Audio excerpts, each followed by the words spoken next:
You got tight hamstrings? Well, maybe you do, maybe you don't, but let's try this to check it out. Why don't you go ahead and put your feet together. Let's go legs straight and try to bend as far forward as you feel comfortable going and try to touch your toes. Most people kind of end up in this zone somewhere kind of like lower leg or just above their ankles, and that's fine. Ideally, you want to have no back pain or any other issues with this. Most people just tend to feel kind of a pulling either in the hamstrings or the back of the leg. So that could be some tight and shortened tissue along that we call our posterior chain. Or maybe your nervous system's just holding back because that's not a pattern that you get into very often and you just don't really have the motor control for it. Well, here's the good news. Either way, I have a corrective sequence that I'd like to share with you. It's a lot of what we take our patients and athletes through every day here at DeWitt PT and CrossFit Up. Simple equipment, all you need is a lacrosse ball. You could use a foam roller if you had one, a band, and a weight. I'm gonna use a kettlebell. So if you got those three things, really easy. There's other parts to this that you'll see as we go along that you may or may not even need equipment. So if you don't have anything, don't worry about it too much. We'll probably still be able to make some gains. Sound good? Follow along. The first thing we wanna do is do a little self-soft tissue mobilization, which is essentially what we consider to be like an inhibitory technique. So if we got some tightness in these hamstrings, or again, if that nervous system just kind of hanging onto those hamstrings for some reason, let's just give some easy, moderate to deep pressure with something like a lacrosse ball. You can do this with a foam roll or something else as well, if you're familiar with any of that. Really sitting on top of a firm surface, putting a lacrosse ball underneath there, sitting tall, and just moving that leg back and forth is a nice, it kind of feels like a deep massage back there. So if you keep it in one place, it has a nice inhibitory signal to the nervous system. So as opposed to thinking like we're breaking this stuff up, which we're not really doing. So something that people have said for years, but it's not really a thing. However, the neural modulation that we get from doing this is the biggest benefit. So I'd spend about a minute or so on each hamstring. You might find different trigger points on one side versus the other. You might find different tender points or levels of tenderness. That's okay, just take note of it. Again, you might be different side to side. Next, we're gonna go ahead and get you into a plank position. And from this plank position, I'm gonna have you rock back into a down dog position. And what we're gonna do is we're gonna kind of do this little calf or heel march.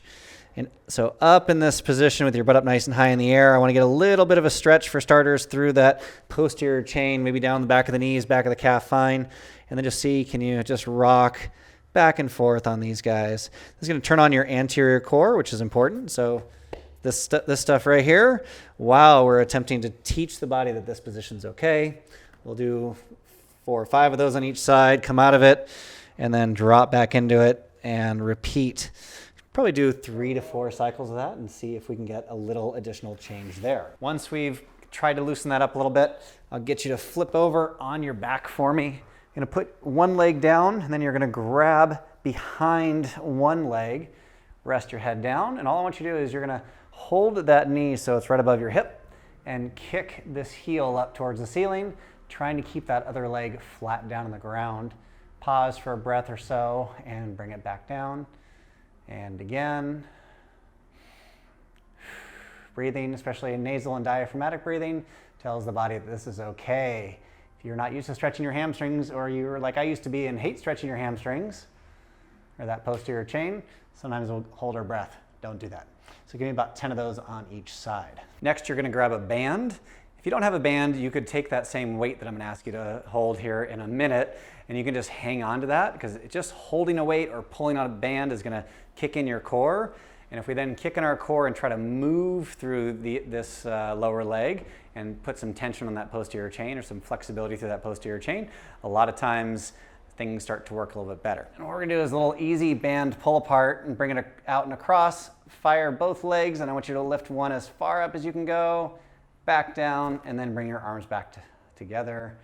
Again, pull, and try to lift that leg until you get a nice little stretch back there.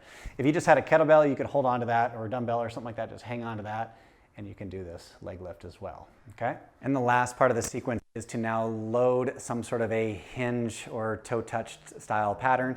So we're gonna use a kettlebell. We're gonna do this handcuff hinge. So you're gonna take this kettlebell, you're gonna hold it actually behind your back with your feet right underneath your hips. I want you to have your knees slightly bent. You're gonna keep that chest up, and you're gonna hinge forward, pushing that weight back towards the wall back behind me there just till I get a nice stretch on both my hamstrings. And I'll squeeze my butt and come back up. And I really want you to go nice and slow through this, so get some tension on there. You can breathe into it. 1 to 2 breaths, totally fine. Again, let's shoot for about 10 reps or so. After that, it's time to retest. So let's see, did we do anything? Did we make a change?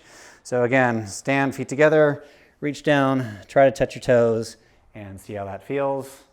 Boom. Hopefully you got an improvement. Even if it's just that much, then it means your body's adapting and is learning something. If you got no change, it might be something that's been really stiff or unused for a long time. Spend a little bit more time with these exercises and see how they go. If you're getting pain or any kind of problems like that, please don't do it. You're an adult. Use good common sense. Obviously, this is something that is a basic functional movement for people. We should be able to touch our toes with our legs straight. If you can't for some reason, this is something that we do day in and day out with a lot of our people, both in the PT clinic and in the gym. It's just help them to be able to have a little bit more of that forward bend for picking things up off the ground safely. So if you want us to work with you on that, this is what we do. Give us a call. We'll take care of it.